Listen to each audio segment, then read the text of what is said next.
Guys, we're back with another update on the Blue Angels Phantom, the Revell reboxing of the monogram kit of this, and we're doing the 1969 Blue Angels paint scheme on this particular bird. In the previous video, we talked about the paint colors and whatnot, and we used over here. We're going to talk about the decals. It went on really nice. They were really thin, worked really well, but they're very delicate. They were the mil-spec decals. Real happy with them. And the nice thing they did was give us two big panels, a block of just that yellow color as spare. So when you hit anywhere where decal might have cracked going over a detail or something, you could make a patch panel and put it on there and be done with it. So let's take a little bit closer look at it. I got it sitting up on a glue bottle right now because I just glued the other two missiles on the bottom, but I'm real happy with the way those turned out.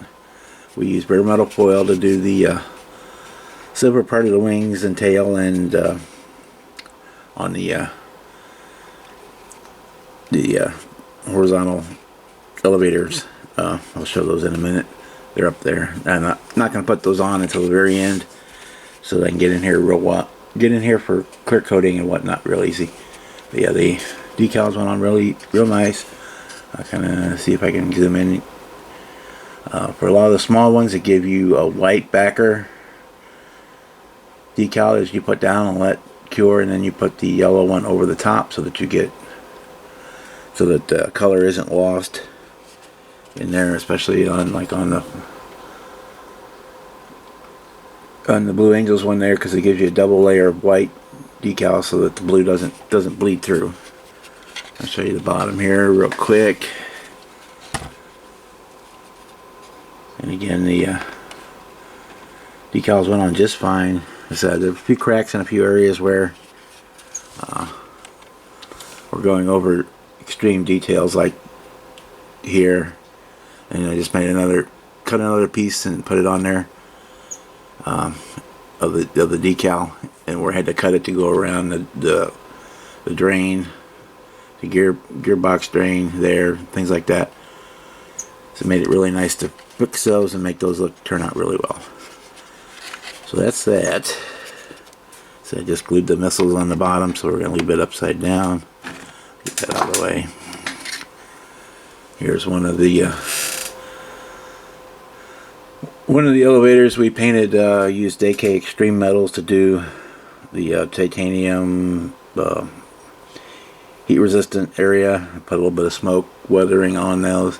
The Phantoms were known as the flying bricks, and they smoked like nobody's business. So those are those. We'll put those on the very end after we've got everything all clear coated and whatnot.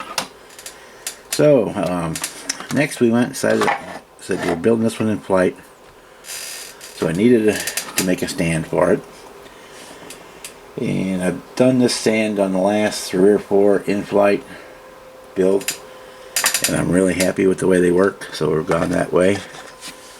See, we'll move the camera a little bit.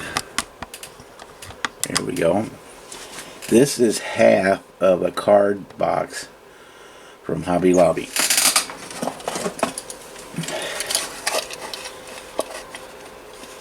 They're for holding two decks of playing cards, and they're just a little wood playing box. You get, also you get little metal brass hinges and stuff. This just happens to be 2 bottoms because I forgot I had one apart already and opened another one. These are like $3 a piece, guys, at Hobby Lobby. You take the screws out and fill the holes and sand it down, get a good seal, and then you paint it whatever you want.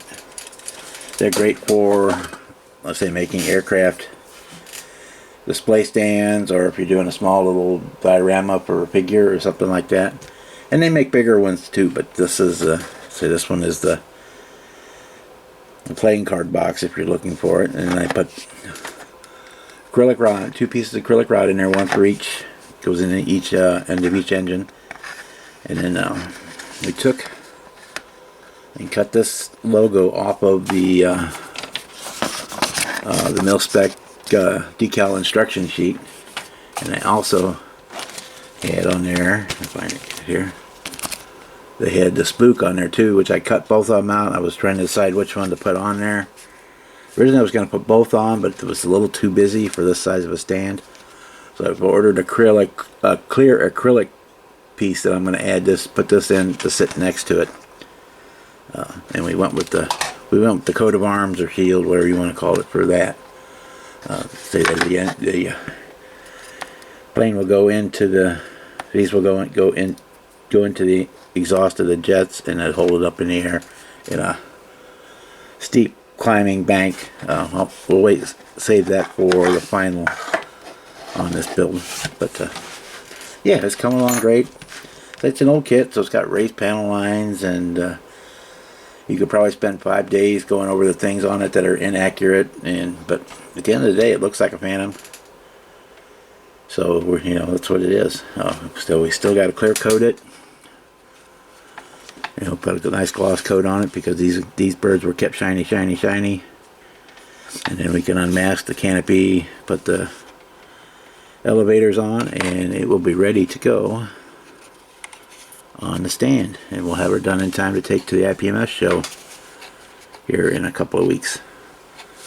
So with that, I'm going to say, if you'd like one of my shop cards, I still have a couple left. And if you want one after I run out, I'll have new ones at the end of October. So you can get on a list for the new ones if I run out. Just email me your address and I will get you one sent as soon as possible. And say, Don, I got your email, and yours will be got by the time you see this video. Yours will probably almost be to your house. It probably will be to your house, because you're just across the state from me. So with that, and we'll say good morning, good evening, good night, depending on where you are in the world when you watch this here video. We will see you on the next one, and good night, guys. Bye.